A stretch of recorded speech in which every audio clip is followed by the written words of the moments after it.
Many questions remain about Sunday's nuclear alert debacle. Millions of mobile phones across the province received emergency notification of a problem at the Pickering nuclear power plant, only to find out that it was a test that went live by accident. The province's Solicitor General has faced harsh criticism over the past couple of days over the incident, some saying the handling of the mistake was just as bad.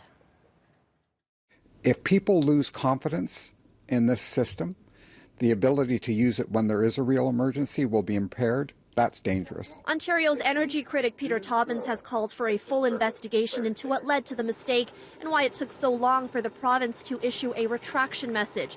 The province's Solicitor General chalked it up to human error. Sylvia Jones says the system is tested twice a day, but somehow during routine testing, the nuclear alert went live.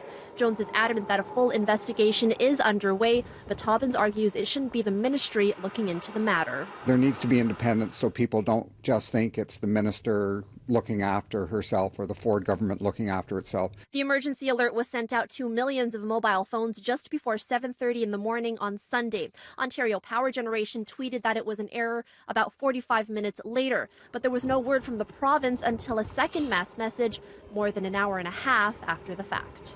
Should it have taken more than an hour for that retraction message to be sent out, though? In my opinion, no. There was a process where the individuals were confirming that there was, in fact, no activity at the Pickering site, but it still took too long. Then there's the matter of wording. Why was it so vague, the nature of the message? Because it was a test message, so it was never for public consumption. How do you think you'll be able to restore people's faith in this system? We will find out exactly what happened at the Emergency Operations Centre and then ultimately come forward with suggestions for improvements because it cannot happen again. No timeline yet on when those recommendations will be put forward, though Jones anticipates it will not take long. In the meantime, Liberal MPP Mitzi Hunter has written an open letter to Ontario's Ombudsman asking for an independent investigation of the matter. Now, ahead on City News, we speak to the company that runs the province's emergency alert software, why they say it would be very difficult to accidentally send a province-wide alert. The province has a lot to answer for after Sunday's accidental province-wide nuclear alert message. The Solicitor General says it was human error, a test message that somehow went live. But earlier today, we spoke to a representative from the company that runs the emergency alert software. He says sending a mass message by accident would be difficult to do. There's a training platform that can be used for test purposes, for training, exercises, and so on. So those alerts there on the training platform don't go out. But as far as the live system is concerned, there are steps in place to make sure that the user, when they log in, they confirm their intent of sending an alert.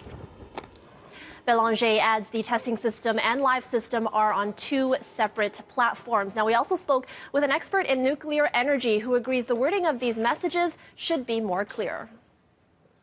If you say a nuclear incident, if you're a nuclear engineer, a nuclear incident is not the same as a nuclear accident. If you're in the general public, a nuclear incident, you think of the worst, right? The message is for everybody, right? And I think there's some consideration taken for how it might be received.